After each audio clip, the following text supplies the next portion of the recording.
Bonjour à toutes les personnes qui sont connectées. Merci de prendre le temps d'assister à ce séminaire. Je me présente rapidement. Sam Lefebvre, je suis coordinateur projet de Jouer à débattre au sein de l'Arbre des connaissances. Et j'anime aujourd'hui le webinaire sur les parcours pédagogiques. Je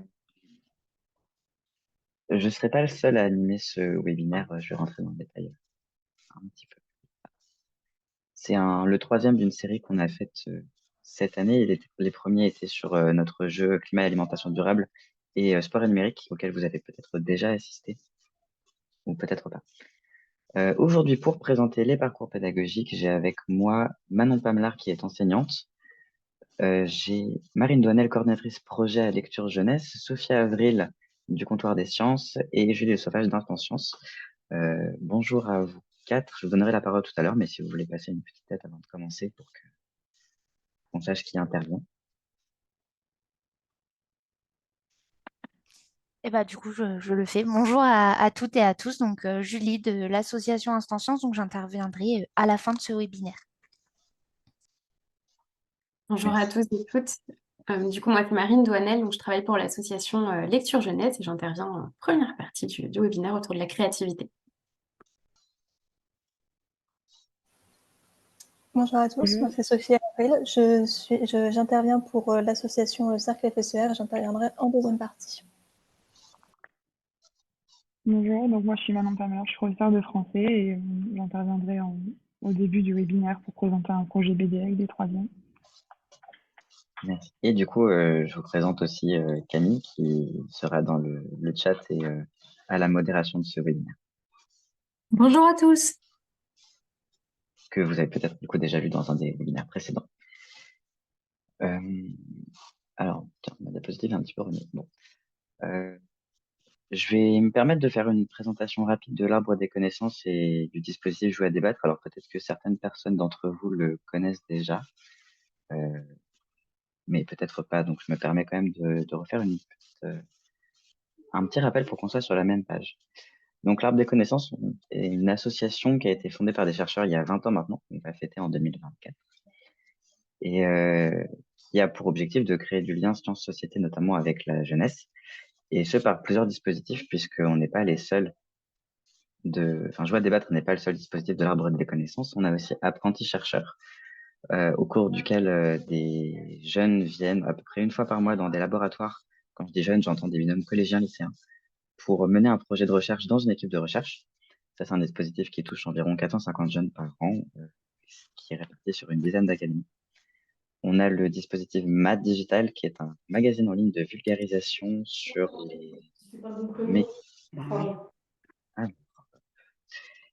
les mécanismes des addictions aux drogues et à l'alcool. Donc, c'est de la vulgarisation qui est faite via différents supports comme des articles, des infographies, des vidéos, etc. Qui est un support entièrement en ligne. Et du coup, il y a nous, Jouer à débattre. Avant que je le présente rapidement, est-ce qu'il y a des personnes là qui ont déjà utilisé du Jouer à débattre dans leur cadre professionnel? Et c'est oui, pareil, est-ce que vous pouvez vous manifester, lever la main, allumer votre caméra une petite seconde, que sais-je.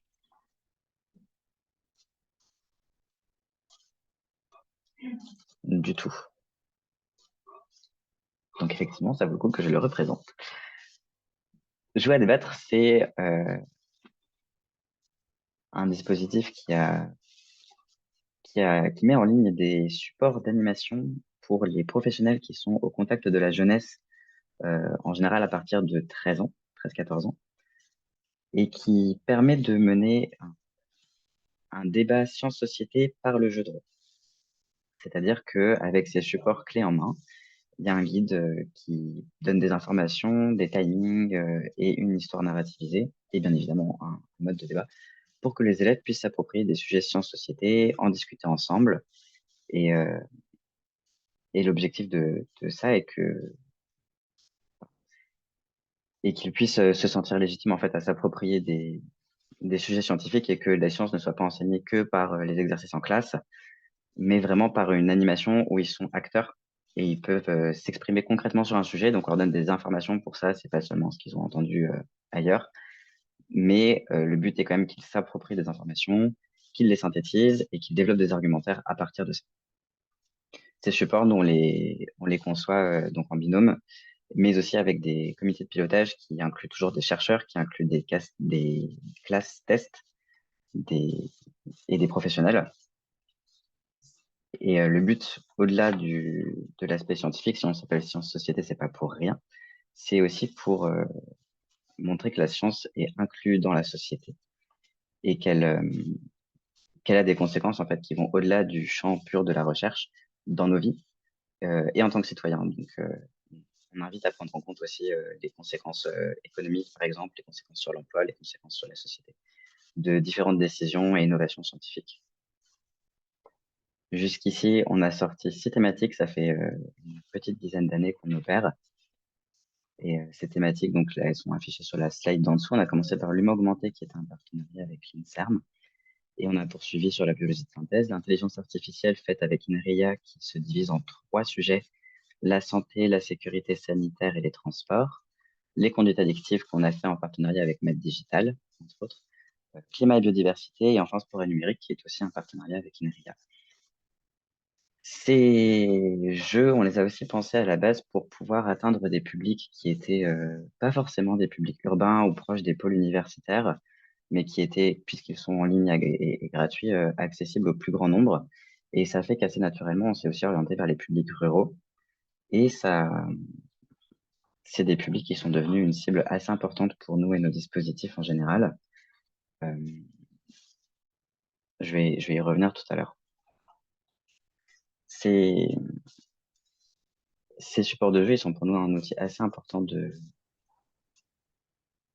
médiation, puisque je disais tout à l'heure qu'on leur donnait des informations pratiques pour qu'ils puissent avoir des appuis pour débattre, mais c'est aussi, au-delà de ça, le but, c'est pas de faire quelque chose qui fait de la vulgarisation, mais c'est quelque chose qui fait de la médiation. La différence étant qu'on leur donne pas forcément énormément de savoir, mais on leur donne par contre des savoir-faire, des intuitions, des pratiques pour qu'ils puissent vraiment vivre quelque chose et qu'ils en ressortent, on l'espère, avec des réflexes qui leur seront utiles et qui pourront ensuite remobiliser dans la vie de tous les jours pour discuter de ces sujets-là. Au-delà de, Au-delà de ces jeux-là, du coup, qui sont des supports qui s'animent sur une séance en gros d'1 h 30 à 2 heures, comme je disais tout à l'heure, on a voulu s'orienter un peu vers un public rural et on a décidé de créer une offre. Quand je dis on, c'était plutôt ma prédécesseuse Clara et Camille, euh, et dont j'ai repris la suite. On a voulu créer ces parcours pédagogiques qui permettent en fait d'encadrer une séance pour la préparer en amont et la débriefer en après pour que celle-ci ait déjà un effet peut-être un petit peu plus vaste et pour créer du lien entre les professionnels. Je vais faire un petit historique rapide de ce projet. C'est un projet qui a été fait en partenariat avec la Fondation Bettencourt-Schweller qui a duré pendant 3 ans et qui s'est déroulé de la manière suivante. C'est-à-dire qu'il y a d'abord eu une étude de terrain pour savoir quels étaient les besoins concrets pour entourer les séances de JAD. Et une fois qu'on a sorti ça, il y a eu des expérimentations avec des classes et avec des partenaires qui ont permis de faire ressortir en fait les, les besoins de proposer de la structure pour que les enseignants qui souhaitent animer du JAD puissent le faire en se sentant accompagnés, malgré le fait qu'on puisse pas toujours être là. Et du coup, on a proposé des contenus qui permettaient d'encadrer les séances. Je me permets de faire une petite pause parce que je vois que sur mon écran, les slides ont l'air plus grandes. Je voulais être sûr qu'elles s'affichent correctement et que pour vous, vous les avez en entier. Parce que moi, il me manque un paragraphe complet à la toute fin. Oui, effectivement, nous aussi. Il manque le bas des D'accord. slides. Bon, c'est bizarre. Bon, du coup, tant pis, je Si pense tu que je le vais les lis, laisser afficher. Comment? quand tu le mets en mode lecture, c'était en lecture de diapo là? Ouais. Ben ouais, Ouais, elles non. s'affichent. Bon. Non. Alors bon, du coup, pour les précédentes, c'était moins grave, j'avais pas d'informations. Pour celle-là, je vais peut-être rester en dézoomé comme ça que vous puissiez avoir tout le Ouais. texte. Marche. Euh, et du coup, là, on a créé en fait 2 formats un tout petit peu différents. C'est-à-dire le format parcours un peu plus libre, où en fait, on propose vraiment de la structure. Je vais y revenir dans une petite minute. Et et ensuite, des formats faits avec des partenaires, donc qui se présentent dans une seconde. Pour le côté encadrement des séances de JAD, ça donne un peu la structure suivante, c'est-à-dire qu'on propose des fiches qui sont en ligne sur notre site que je vous inviterai à vous y rendre pour les télécharger. qui propose des structures soit pour créer une séance d'introduction, soit pour créer des séances de prolongement, que ce soit une séance simple de débrief, soit que ce soit de la recherche documentaire, puisqu'on propose aussi des ressources en ligne qui sont compilées par une documentaliste avec qui on travaille, et pour accompagner aussi sur l'exploitation d'autres ressources pédagogiques, ou par exemple autour du grand oral, euh, ou de la recherche d'informations. Et enfin, on propose des rencontres avec des scientifiques. Donc, c'est-à-dire que là, nous, on propose des fiches pour préparer les rencontres. Et après, c'est le cercle FSER, si je ne m'abuse, qui s'occupe de la rencontre. Je leur donnerai la parole un petit peu plus tard. Ouais. C'était une présentation qui est un petit peu express parce qu'on est sur très limité et qu'on a envie de faire parler beaucoup de gens. Peut-être que j'ai été un petit peu décousu. Du coup, est-ce qu'il y a déjà des questions sur cette première partie? Je vous invite soit à les poser dans le chat, que Camille me les relaie, soit à les poser à l'oral directement.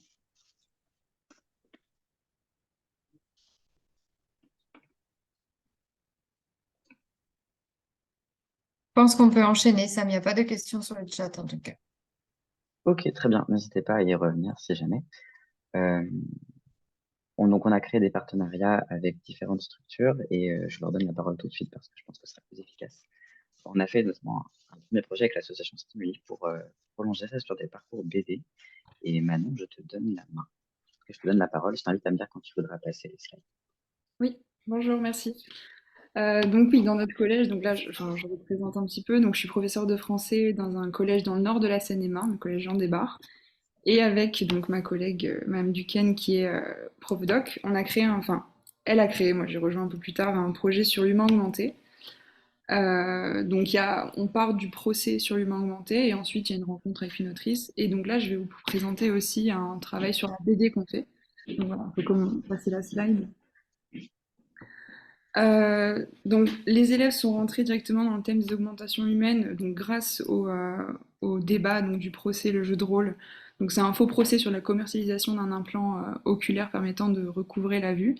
Et tout de suite on voit que les élèves sont assez, comment dire, il y a ça crée du débat en fait. Ils n'arrivent pas à se placer si ils sont pour ou contre les augmentations humaines. Et donc c'est un projet, donc voilà, c'est le début de notre projet BD. C'est un projet qui se fait entre le professeur d'art plastique et donc le professeur de français de troisième. On le présente comme étant l'étape finale d'un projet plus vaste sur l'humain augmenté. Et c'est possible aussi, il est possible pour les élèves de le présenter à l'oral du brevet dans le parcours citoyen. Donc l'objectif final, c'est la réalisation d'une planche de BD donc sur l'humain augmenté. Ça s'ancre dans une séquence donc, de 4-5 semaines en français autour des augmentations humaines, donc dans l'objet d'études progrès et rêves scientifiques en troisième. Les élèves, avant de commencer, ils ont quand même vu du coup dans la séquence un corpus de texte assez conséquent et des connaissances scientifiques avec plusieurs articles de presse. On peut passer la diapo du coup. Alors, pour le début du projet, on constitue des groupes de 3 qui sont réalisés par les professeurs pour garantir un groupe qui fonctionne bien déjà et d'éviter les distractions entre les élèves un peu trop amis, disons. En français, les élèves ils travaillent donc le scénario, donc l'écriture de la BD. Ils font donc une ébauche de storyboard. Et ensuite, en art plastique, ils améliorent le storyboard et donc ils mettent au propre la planche sur un format A2. Donc c'est plus le côté écriture en français et le côté réalisation artistique en art plastique. Alors, il y a différentes difficultés qui sont rencontrées, mais qui sont facilement surmontables pour les élèves. Soit l'histoire part dans tous les sens. Donc dans ce cas-là, on va recentrer les élèves sur les éléments les plus importants. Soit l'histoire est trop longue, ou alors il y a souvent pour certains élèves l'appréhension du dessin, c'est-à-dire on est mauvais en dessin, donc le projet n'est pas pour nous. Donc on peut les amener à rencontrer des BD avec un style minimaliste, où là c'est un choix artistique de faire des bonhommes bâtons par exemple. Voilà. Donc dans la slide suivante, c'est un peu le déroulé en français, donc ça dure 2 heures. Dans la première heure, ils réalisent le brouillon, donc ils ont un document élève à remplir, avec plusieurs questions. Donc est-ce que l'histoire donnera un avis positif, négatif, ou alors est-ce qu'elle sera neutre sur les augmentations humaines? Dans quel milieu est-ce que va s'ancrer cette amélioration? Est-ce que c'est dans le sport, la santé, la vie quotidienne? quel besoin initial. Donc par exemple, j'ai des élèves qui m'avaient fait une BD sur une dame qui était aveugle. Donc la dame n'avait pas de la vue. Quelle augmentation va y répondre? Donc est-ce que ça va être un implant, une prothèse, un médicament? Comment elle y répond? Et surtout quel type de fin? Est-ce que ça va être une fin heureuse, surprenante, triste, etc. Donc après ces premières questions, pour essayer de trouver quand même un scénario de base, ils écrivent donc le résumé de leur histoire. Donc dans les petits traits. Donc c'est pas le document en entier, hein, il est un peu plus grand. Et donc le document de gauche, c'est juste les consignes qu'on leur donne pour présenter un petit peu le projet BD. Dans l'autre diapo, donc une fois qu'ils ont fait le résumé qui a été validé par un ou une des enseignants, ils vont découper leur histoire case par case, à l'écrit seulement, parce que s'ils commencent tout de suite par le dessin, après ils perdent du temps, parce qu'ils se rendent compte qu'ils ont mal fait le découpage. Donc voilà, si j'ai mis un exemple de découpage possible, hein, toujours dans les documents de l'association. Donc une fois que ça c'est validé, donc dans la diapositive suivante, on est donc sur la 2e heure en français. Ils réalisent le storyboard, donc c'est vraiment les cases très brouillon, bonhomme bâton. On va pas commencer à essayer de faire quelque chose de très artistique sur une feuille blanche en format A4. Et c'est important à ce moment-là de montrer des exemples aux élèves de différents types de cases, parce qu'ils ont tendance, là, avec les différents plans, par exemple, d'à chaque fois faire des plans larges. Et donc c'est pas le plus varié, donc on va leur montrer différents types de plans. Donc c'est aussi un document extrait de ce que nous a donné l'association. Et aussi leur montrer que les cases peuvent être aussi de taille variable. Donc j'ai mis quelques exemples à la fin du diapo de réalisation d'élèves, et c'est vrai que les cases sont souvent de taille identique, même s'il y en a certains qui ont essayé de faire des petits changements, donc on axe le travail là-dessus aussi. Voilà, alors il y a encore aussi quelques difficultés, voilà, qu'on voit dans la diapositive juste ensuite. Il y a certaines cases qui sont trop détaillées alors que c'est pas nécessaire, donc le document juste à côté, on leur distribue et il leur sert pas mal, parce que tout simplement ça explique qu'il faut pas prendre le lecteur pour un imbécile. C'est-à-dire ce qu'ils, eux, réalisent en 6 cases, donc les exemples du dessous, ils peuvent le faire en 3 cases, et il y a des cases qui peuvent être enlevées. Et étant donné qu'ils ont un nombre de cases limité pour la BD, donc de 12 environ, souvent c'est des cases perdues pour rien. Voilà.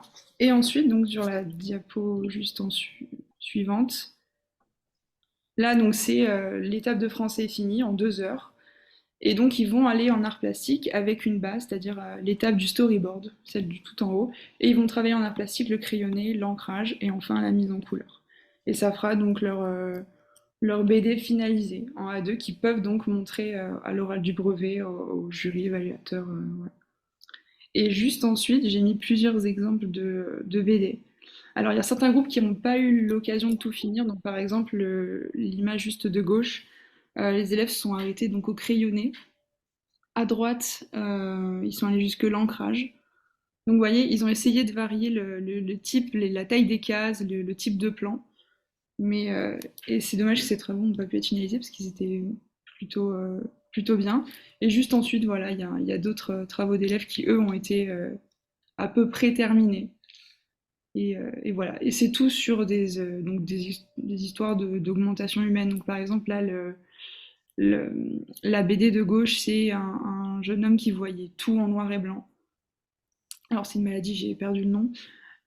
Qui a pris donc un implant oculaire et qui lui a permis de recouvrer la vue. Et on se rend compte qu'à la fin, il y a une petite chute, c'est-à-dire qu'il y a plein de gens dans une salle de cinéma qui regardent à travers ses yeux. Donc là, c'est plutôt un avis négatif sur les augmentations humaines. Et ensuite, sur la dernière diapositive, pardon, oui, c'est une dernière planche d'élève qu'il a. C'est une vieille dame qui veut arrêter de vieillir, qui prend un médicament, et finalement, à la fin, il y a aussi une chute.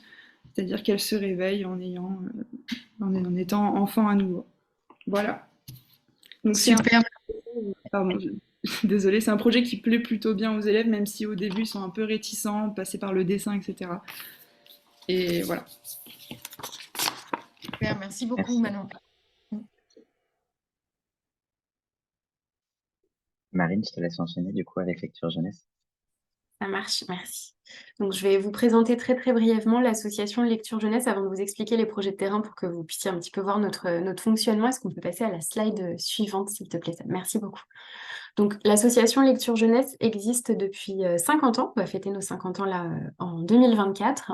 On est à la fois un observatoire de la lecture et de l'écriture des adolescents, ce qui nous permet notamment de donner lieu à diverses publications. Vous connaissez peut-être la revue Lecture Jeune, qui est une revue professionnelle avec notamment des critiques d'ouvrages de littérature. Et puis, on publie aussi des enquêtes que je vous présenterai juste après. On est à la fois un organisme de formation pour aider les médiateurs qui œuvrent avec les adolescents à mieux se former aussi à leur pratique et notamment découvrir un petit peu plus la littérature de jeunesse qui est quand même le centre, on va dire, de l'action de notre association. Et puis, on a des projets sur le terrain, donc le pôle auquel moi je suis rattachée, qui nous permettent, grâce à l'observatoire et à la formation, d'agir concrètement avec les jeunes. On peut passer à la slide suivante. Merci.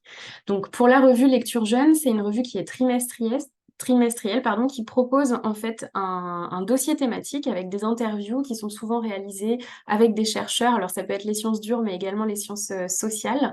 Et puis, on a ces fameuses critiques d'ouvrages de littérature de jeunesse qui peuvent notamment permettre de renflouer le fond d'un CDI. Et à côté de ça, on a nos enquêtes. Donc là, je vous en ai mis une qui est très centrée sur les sciences, qui était à propos de l'influence des objets et des pratiques culturelles sur l'orientation des filles dans les filières scientifiques. Donc c'est une collection gratuite que vous pouvez retrouver en ligne dans le petit onglet publication de l'association sur son site, pardon. Et vous pouvez télécharger toutes ces enquêtes avec à chaque fois une petite synthèse qui vous évite, si vous ne le souhaitez pas, de lire l'intégralité de ces ouvrages. Et puis on a également nos événements. Est-ce qu'on peut revenir juste un petit peu avant ça? Pardon, merci. Et notamment le colloque annuel. Donc si vous êtes en région parisienne, on organise mardi prochain, le 12 décembre, notre colloque annuel autour des pratiques d'écriture et des jeunes adolescents au XXIe siècle comme vecteur de nouveaux pouvoirs. Si vous êtes intéressé, c'est un événement qui est gratuit, qui sera également retransmis sur YouTube. Donc je peux vous donner des informations via le chat si vous le souhaitez. Et puis on organise aussi nos paniers du médiateur. C'est des petits rendez-vous assez rapides, un petit peu au même format qu'on a aujourd'hui, un tout petit peu plus long, de 2 heures, des webinaires qui nous permettent justement d'aborder de grandes questions. On a fait un plus récemment sur le pass culture, mais aussi sur la place justement de tout ce qui est documentation scientifique au sein des bibliothèques. Donc voilà ça, merci. Et je reviens plus en détail sur les projets de terrain de l'association. Le dispositif NUMOOC, c'est un petit peu le bébé de l'association Lecture Jeunesse qui existe depuis 2013 et qui consiste à faire lire et écrire les adolescents grâce à la création collective d'un livre numérique. On peut passer à la slide suivante. C'est un projet qui va se faire du coup sur l'intégralité d'une année scolaire et qui va permettre aux jeunes de travailler sur une seule et même réalisation en groupe qui va allier du texte, du son, mais également des images. Donc on est vraiment sur un format interactif et qui va être encadré par une équipe pédagogique interdisciplinaire qui fait aussi appel tout simplement aux équipes qui peuvent travailler notamment avec les professeurs de sciences ou de matières scientifiques de manière large, mais aussi français, maths, histoire et autres. Et c'est vraiment quelque chose qui se fait sur l'intégralité de l'année scolaire qui commence au mois de septembre et qui s'achève au mois de juin, avec pour chacun des projets le soutien de la bibliothèque locale pour permettre notamment aux jeunes de revenir dans ces espaces et puis de changer un petit peu les représentations qu'ils peuvent en avoir. Donc nous, du côté de Lecture Jeunesse, on va accompagner les équipes pédagogiques pour vraiment permettre justement aux équipes d'être soutenues dans la réalisation de leurs projets. Je passe à la slide très rapidement. Voilà, merci. Donc ça, c'est des exemples de livres numériques qui ont été réalisés. En fait, notre lien avec ADC intervient dans la phase de préparation des projets, puisqu'on recommande notamment aux équipes d'utiliser les ressources de Jouer à débattre pour creuser un petit peu les thématiques qui vont être le fil conducteur des livres numériques. Je vous ai mis quelques extraits là, vous pouvez retrouver la collection sur le site, avec notamment cette idée de sensibiliser les jeunes aux enjeux du développement durable, mais aussi de faire connaître la biodiversité, et puis de s'interroger sur l'intelligence artificielle. On peut passer à la suite. Voilà, ça c'est pour vous donner une idée concrète d'une année NUMOOC avec les différentes étapes. Le jeu à débattre peut aussi s'inscrire dans une petite séance introductive pour travailler sur le thème du projet. Et puis après, on passe vraiment à la phase concrète de réalisation du projet, pendant laquelle nous, on va financer une rencontre avec un auteur ou un illustrateur. Et pour les projets qui peuvent être justement faits en partenariat avec ADC, on peut proposer à la place une rencontre avec un chercheur qui va permettre aux jeunes vraiment de creuser leurs thématiques quand elles sont en lien avec les sciences. Ensuite, l'e-book est publié sur le site de Lecture Jeunesse, on évalue les projets et puis on propose une restitution nationale de tous les projets de terrain qui se fait généralement à Paris, c'est la journée 100% ado. Voilà pour le dispositif NUMOOC dans les grandes lignes. Je reviens un petit peu plus rapidement sur le dispositif Cortex. Non, c'est bon, Slam. On peut continuer. Merci. On peut passer à l'autre. Merci beaucoup. Donc Cortex, c'est un projet un petit peu plus récent qui se fait sur un temps un peu plus rapide que celui de NUMOOC puisqu'on est sur 10 à 12 séances. L'idée là, c'est de permettre aux jeunes de s'inscrire dans un débat de société et à partir de ressources, notamment documentaires, mais également de fiction, d'enregistrer en fait un podcast sur une problématique scientifique qu'ils vont devoir justement problématiser, trouver une question à laquelle répondre et sur laquelle prendre position. Et en fait, on est parti, nous, justement, des thématiques proposées dans le cadre de l'arbre des connaissances. Donc c'est un groupe de jeunes à partir de la 4e qui peut participer à ce projet-là, encadré par des enseignants, des formateurs et des éducateurs. C'est un projet qui n'est pas forcément fait au sein de l'éducation nationale, qui peut être fait dans d'autres types de structures. Et là, on est vraiment sur un objectif de faire lire, mais aussi de s'exprimer et d'écrire sur les sciences, et puis d'accompagner aussi la construction de l'esprit critique des jeunes grâce à l'oralité. On peut passer à l'autre slide. Merci. Donc les 3 thématiques sur lesquelles nous, on propose un projet Cortex sont celles qu'on retrouve aussi dans Jouer à débat, donc l'intelligence artificielle, l'humain augmenté, et puis de manière un peu plus large, l'écologie. Est-ce qu'on peut passer à la slide d'après? Merci. L'intervention notamment de Jouer à débattre vient plutôt en amont du projet pour permettre aux jeunes de le préparer. À partir du moment où la thématique est choisie, les jeunes vont devoir se documenter et notamment regarder un petit peu des fictions. Donc nous, on propose des bibliographies sur les thématiques et on propose de compléter ces ressources-là avec toutes les ressources qui sont mises à disposition par l'Arbre des connaissances sur JAD. Et puis, pourquoi pas, l'organisation aussi d'un jeu à débattre qui va permettre bien d'introduire justement cette notion de débat. Ensuite vient le reste du projet. Est-ce qu'on peut passer? Merci. Donc, on est sur à peu près 10 à 12 séances de 2 heures avec une mise en commun des lectures par les jeunes. La découverte aussi de l'univers du podcast. On ne peut pas créer un podcast si on ne sait pas concrètement ce que c'est. Et nous, on accompagne vraiment les jeunes dans la création justement de leur trame avec une répartition des rôles. On peut proposer notamment un atelier d'écriture. Ensuite, les jeunes vont tester leur argumentaire grâce à des petits groupes témoins. Ils vont le retravailler, le réécrire et puis l'enregistrer. Là, on peut aussi proposer de manière optionnelle un atelier autour de l'oralité avant de restituer leur projet, de faire écouter justement ce débat.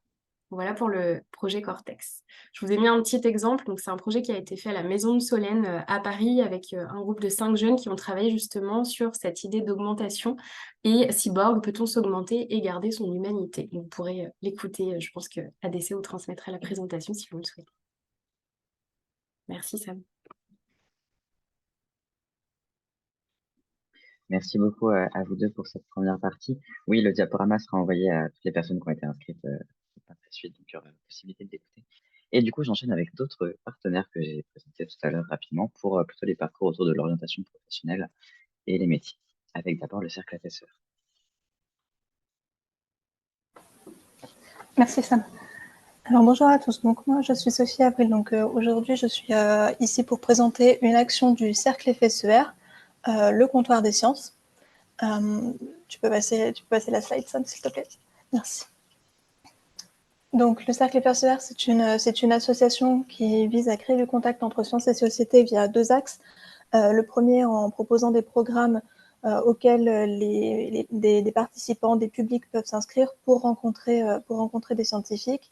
Et un deuxième axe où justement on enjoint les scientifiques à participer à ce genre d'actions qui sont bénéfiques pour la science et pour faire parler des sciences auprès des publics, auprès des jeunes citoyens, des jeunes élèves qui vont donc pouvoir mieux appréhender ce que c'est et les métiers liés aux sciences. Donc aujourd'hui, je voudrais vous présenter le comptoir des sciences, dans lequel s'inclut le dispositif Jouer à débattre au début du programme. Tu peux passer la slide. Merci. Donc, le comptoir des sciences, c'est un programme numérique, en fait. Les rencontres qui sont organisées sont en visioconférence. Donc, on va avoir un groupe qui s'inscrit. Donc, soit un enseignant déclenche donc l'inscription pour sa classe, ça peut être du primaire, du collège ou du lycée, ou alors ça peut être un responsable de groupe, par exemple de bibliothèque, qui veut rencontrer un scientifique. Donc ces séances, elles vont pouvoir se faire selon la discipline qui est demandée. On va avoir une base de scientifiques dont on connaît les sujets, et les personnes qui s'inscrivent vont pouvoir demander une thématique qui les intéresse. Donc c'est sur cette base qu'on va pouvoir procéder à un appariement entre donc le public et le scientifique. Ce sera à eux ensuite de voir les modalités pour organiser cette séance, avec en définissant le jour, la date à laquelle ils veulent se rencontrer et la plateforme. Donc avant de se rencontrer, dans le déroulé du programme, on propose le dispositif jouer à débattre, en particulier pour les enseignants, vu que les élèves vont pouvoir donc se préparer grâce à ce dispositif. Ils vont pouvoir donc s'entraîner au débat et à poser des questions face à un scientifique qui n'ont probablement, donc quelqu'un dans une discipline qu'ils n'ont probablement jamais rencontré. Tu peux passer la slide. Merci. Donc, comme je le disais, le programme est ouvert à tout le monde, donc que ce soit enseignant ou responsable de groupes divers. Pour ces différents publics, nous avons développé donc des ressources à destination des scientifiques pour les préparer au mieux à ces rencontres, pour pas qu'ils soient dépourvus donc face à une classe, et pour leur remettre également une trame pour justement orienter en fait ce qu'on voudrait qu'il soit transmis pendant ces séances. L'idée, ce n'est pas qu'ils parlent uniquement de leur sujet, mais qu'ils parlent bien de la démarche scientifique, de ce qu'est d'être scientifique, donc face aux élèves. Des ressources sont également mises donc à disposition des enseignants. Donc au-delà donc du dispositif jouer à débattre qui est proposé, on va également proposer un guide pour faciliter et préparer les échanges. Donc ces échanges vont permettre plusieurs choses au personnel éducatif et aux élèves. Donc tout d'abord, on va permettre aux scientifiques et au personnel éducatif d'échanger en amont pour que les objectifs soient bien clairs des deux côtés et qu'ils sachent chacun vers où aller et s'adapter aux besoins. Pour le personnel éducatif, ça va permettre de s'initier et de se former à des pratiques et des projets pédagogiques, donc intégrant les sciences. Ça va permettre d'accompagner un projet scientifique et ou technologique dans leur cadre de leur projet pédagogique scolaire, et de nouer des liens pérennes entre le monde de l'éducation et le monde de la recherche, puisqu'on les encourage à garder le contact avec les scientifiques avec qui donc on les aura appariés, pour que d'eux-mêmes éventuellement ils reprogramment des rencontres à l'avenir, ou qu'ils découvrent d'autres personnes de l'équipe si les scientifiques peuvent leur recommander des personnes. Pour les élèves, donc je vais vous parler du coup de ce que ça permet aux élèves, donc d'échanger avec ces scientifiques. Ça leur permet de s'initier aux sciences et à la démarche scientifique, vu que c'est quelque chose qu'on va demander aux scientifiques d'aborder. Beaucoup de choses de leur métier sont inconnues du grand public, donc ils vont pouvoir l'aborder dès cet instant, comme par exemple la place de l'anglais dans la démarche scientifique, vu que les publications se font en anglais. Justement, les publications, comment se font les publications, comment une recherche, comment quelque chose qui est montré par un scientifique devient une connaissance acquise par tout le monde. Ça va permettre de poser les bases de la différence entre croyance et connaissance pour les élèves. Ça va permettre de développer aussi leur curiosité. Donc, quant au domaine scientifique qui va leur être présenté, mais tout simplement aussi par rapport au domaine et au métier des sciences. Donc, ça leur permet de découvrir les métiers et les personnes qui font de la science, vu que les scientifiques vont être invités à présenter leur équipe également. Et ça va permettre aussi de répondre à des questions que se posent les élèves. Tu peux passer la slide. Merci.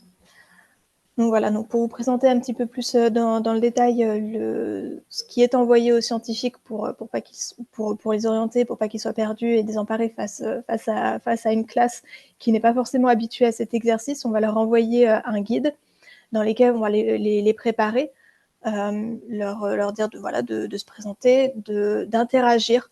Ça va être important l'interaction tout du long de la séance, en leur proposant, eux, de poser des questions aux élèves pour les faire réagir, mais aussi de laisser les élèves poser des questions pendant la séance. L'idée, c'est vraiment de créer un échange et pas que le scientifique soit le seul à parler. On va également donc leur proposer une trame qu'ils n'auront plus qu'à compléter, donc pour leur simplifier la préparation au dispositif. Donc là, l'exemple que je vous ai mis, ça va être une slide où le scientifique est invité à présenter son équipe, donc lui-même, mais également différents métiers qui l'entourent. Et tu peux passer, s'il te plaît. Merci. Donc pour les enseignants, donc on va leur fournir un guide, la possibilité de s'initier donc au débat avec jouer à débattre. Donc le guide va rappeler le format de l'intervention, va rappeler le déroulé également, donc en prévenant bien les enseignants que l'échange va être important. Donc pour cela, il faut qu'ils aient le matériel à disposition, donc il faut qu'ils aient les micros, les haut-parleurs, pour faciliter au mieux les échanges. Ils vont avoir également des exemples de questions pour éviter des blancs et pour préparer d'autant plus l'échange avec les élèves en leur proposant des exemples de questions. Et ils vont pouvoir également se former avec jouer à débattre. Sophie, oui, parfait. Merci Sophie. Merci beaucoup, Sophie. Merci. Dernière prise de parole par Julie. Oui, donc du coup, rebonjour à tout le monde. Donc aujourd'hui, j'avais pour objectif de vous présenter notre dispositif à Instant Science, donc le dispositif boîte à métier. Juste si Sam, tu peux passer la diapo suivante. Avant toute chose, je voulais vous rappeler, si pour certains, ou même vous faire connaître Instant Science. Donc on est une association de culture scientifique à Toulouse. Et on a pour objectif donc du coup de partager la culture scientifique, technique, l'innovation, et on fait ça grâce à différents moyens et différents dispositifs, donc que ce soit par le biais d'expositions, de jeux, d'événements, etc.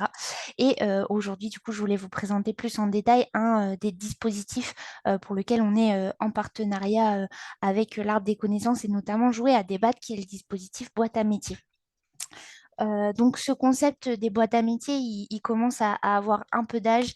Il a été conçu pour la première année en 2013, donc il a 10 ans aujourd'hui.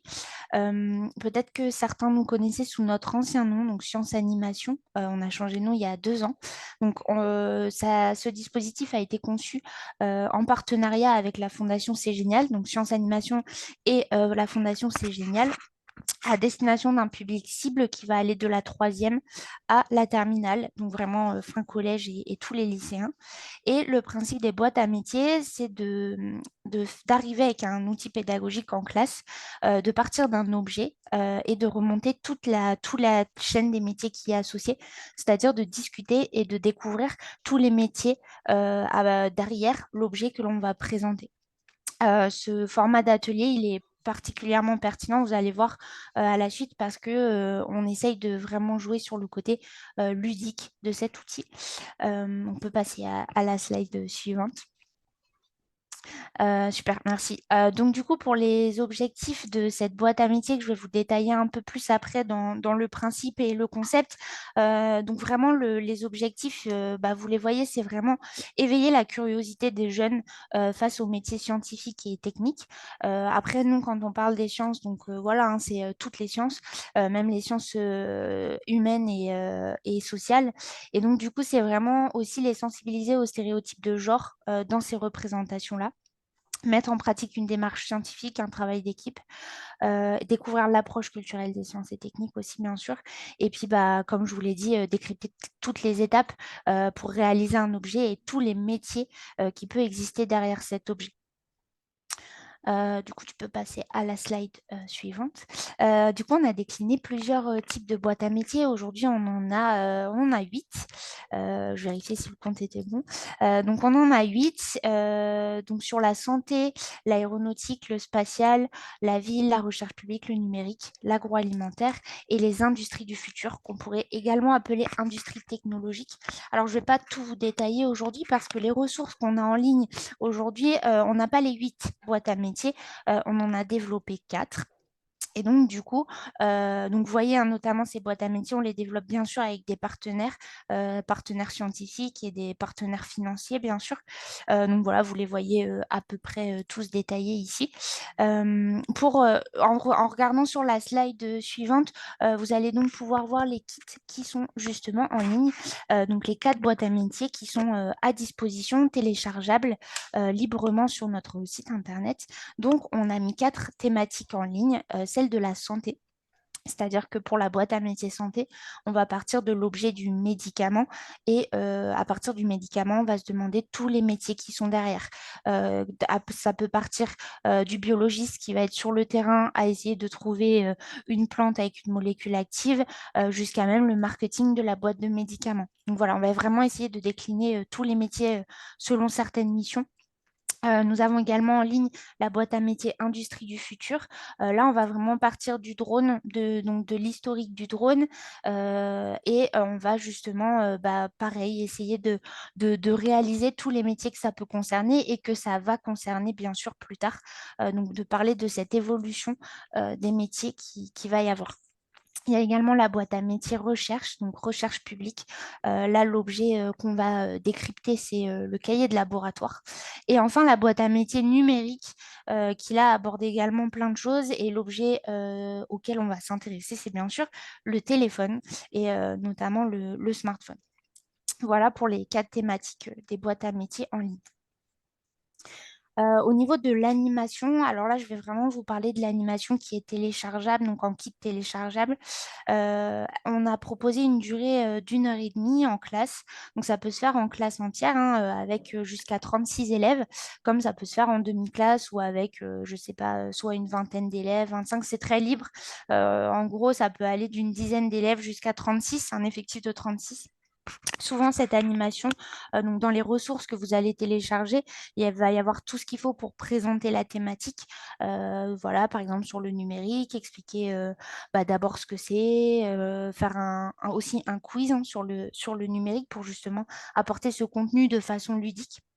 On propose également une vidéo pour chaque boîte à métier, une vidéo souvent d'un youtubeur, d'une youtubeuse qui va expliquer cette thématique du numérique en donnant des exemples. On a également des vidéos de scientifiques et de chercheurs et chercheuses. Et enfin, le jeu de rôle, qui est un peu l'essence de ce dispositif boîte à métier. Donc, sur la diapo suivante, je vous décris un peu mieux le jeu de rôle. Voilà, on le voit juste ici et donc son principe. C'est-à-dire que les élèves vont donc incarner un métier. Ils vont avoir chacun un badge métier autour du cou et essayer d'incarner ce métier. Pour l'incarner, c'est l'exemple, c'est l'image qu'il y a dans le bas de la diapo. Donc, par exemple, là, c'est le métier chef de projet. Et donc, au verso de ce badge, il y a un petit paragraphe qui explique ce qu'est ce métier, en quoi ça consiste, le niveau de bac et les compétences qu'il faut avoir. L'idée, c'est que l'élève va essayer de se mettre dans la peau de ce professionnel et en fait, il va devoir trouver la bonne équipe à laquelle il appartient. Parce que dans le groupe d'élèves Il y en a certains qui vont incarner des métiers, comme je viens de vous dire, mais il y en a également certains qui vont jouer le rôle de recruteurs et donc qui vont avoir une mission spécifique. Il y en a par exemple 6 élèves qui seront recruteurs. Ils ont chacun une mission différente. Et donc ces élèves, par exemple, il y en a un chef d'équipe. Je vous ai mis l'exemple sur la diapo ici. Un dans la classe qui va devoir être chef d'équipe de l'équipe qui conçoit une application mobile pour collecter les données d'une montre connectée. Et pour faire ça, il va avoir besoin de 5 personnes et de 5 métiers différents du coup. Et donc l'idée de ce jeu, c'est de faire un grand jeu de discussion où ils vont aller essayer pour les élèves recruteurs d'avoir la meilleure équipe, l'équipe correcte avec tous les bons métiers. Et ceux qui incarnent les métiers, l'idée, c'est aussi d'aller discuter et essayer de trouver la bonne équipe à laquelle il appartient. Et ensuite, à la fin de ce jeu de rôle, en général, il dure, selon le niveau, ça peut varier un petit peu, mais en général, il dure entre 20 et 30 minutes. Après ce jeu de rôle, on fait une restitution tous ensemble où, du coup, on va corriger on va faire venir les équipes devant tout le monde. Ils vont essayer de continuer à jouer un peu ce rôle des métiers et des missions qu'ils avaient. Et puis, on va corriger tous ensemble et on va s'arrêter sur certains métiers. Alors, en 1 heure et demie, on n'a pas forcément le temps de s'arrêter sur les 30 métiers différents de chaque boîte à métiers. Mais du coup, ça permet déjà, en fait, juste d'éveiller la curiosité. On ne se prétend pas être conseiller ou conseillère d'orientation, pardon, mais vraiment d'éveiller la curiosité par rapport à des métiers qu'ils ne connaissent pas ou très peu. Voilà pour cette diapo. Voilà, là, je vous ai juste mis la préparation avant l'animation pour avoir une vue d'ensemble. Donc, comme je vous ai dit, tout le contenu est téléchargeable sur notre site internet instanscience.fr. Il y a tout un onglet qui est dédié notamment aux enseignants, enseignantes.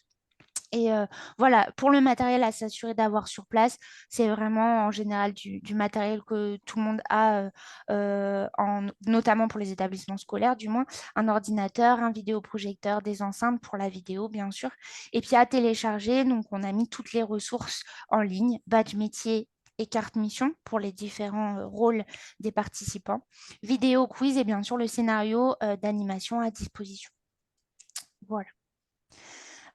Et voilà, donc pour le format aussi, petite précision, les boîtes à métiers, donc souvent on propose ce format sous 2 séances. Donc la première, c'est celle que je viens de vous décrire, avec vraiment le jeu de rôle en dispositif principal. On propose également, parce que je vous ai dit qu'on avait un partenariat avec la Fondation C'est Génial. Donc en 2e séance, il est complètement possible de faire intervenir un professionnel ou une professionnelle de la thématique que vous avez abordée à la première séance, de le faire intervenir en présentiel ou en distanciel. Et tout ça, ça se passe sur la plateforme C'est Génial. Voilà, merci de votre attention. Merci beaucoup, Julie. Alors, c'est le tour pour aujourd'hui. Je me garde quelques toutes petites minutes avant de finir, c'est chouette. Donc, comme on a pu le voir, les parcours pédagogiques qui permettent en fait de créer une offre autour du jeu à débattre qui soit adaptée aux professionnels et aux besoins des professionnels. Soit là, il y a des partenariats qui sont un peu fléchés, soit on peut proposer de nouvelles offres, soit avec de nouveaux partenaires, soit directement avec vous. Donc, il ne faut pas hésiter à nous contacter, à vous emparer du matériel pédagogique qui est en ligne sur notre site internet. Le lien est aussi dans le diaporama que vous recevrez. Et bien évidemment, à contacter les personnes qui ont intervenu aussi aujourd'hui. De toute façon, on se relaie d'un site à l'autre, donc vous pourrez les retrouver aussi, puisque le but, c'est de s'orienter pour vous faciliter l'accès au parcours pédagogique. Merci à vous 4 d'avoir pris le temps d'intervenir aujourd'hui et de présenter vos dispositifs. Est-ce qu'il y a des questions parmi les personnes dans le public? Je vous invite soit à les poser à voix haute, soit simplement envoyer un message.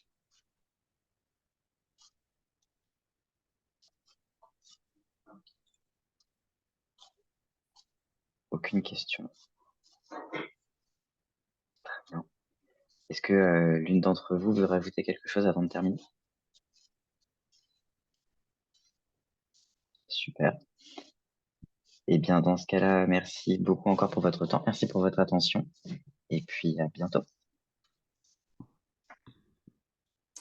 Merci, bonne journée. Bonne journée. Ah, question d'Anne. Quels sont les prérequis pour utiliser vos supports, c'est-à-dire les supports joués à débattre?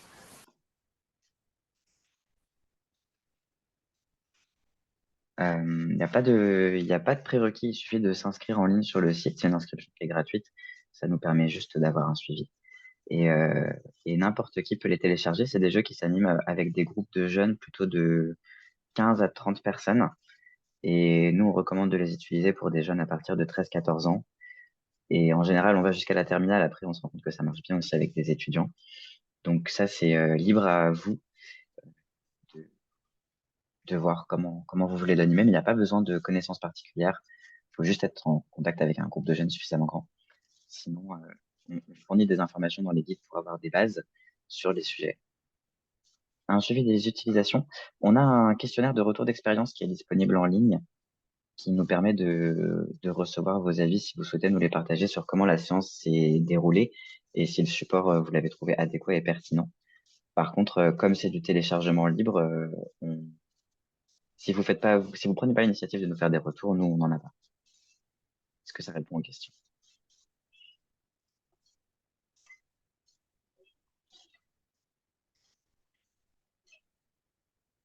Alors, merci beaucoup, Anne. Delphine qui dit: j'aurais bien aimé vous voir comment utiliser le jeu, organisez-vous ce genre de webinaire. Alors, on en a eu 2 précédemment sur le jeu sport et numérique et le jeu climat.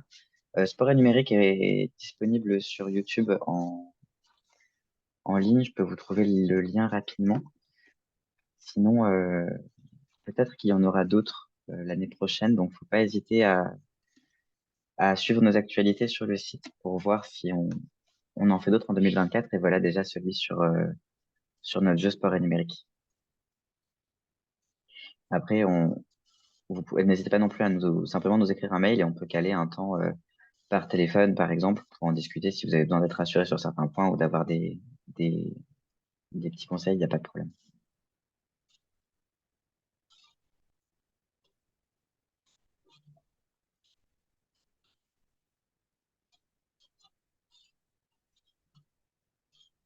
Alors, est-ce qu'il y a d'autres questions pour les personnes présentes?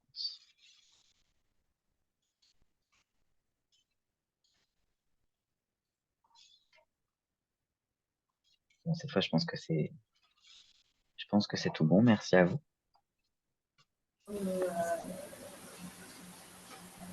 Merci, bonne journée. Bonne journée. Merci beaucoup, bonne journée. Ouais, merci, bonne Merci. journée, à bientôt. Bonne journée.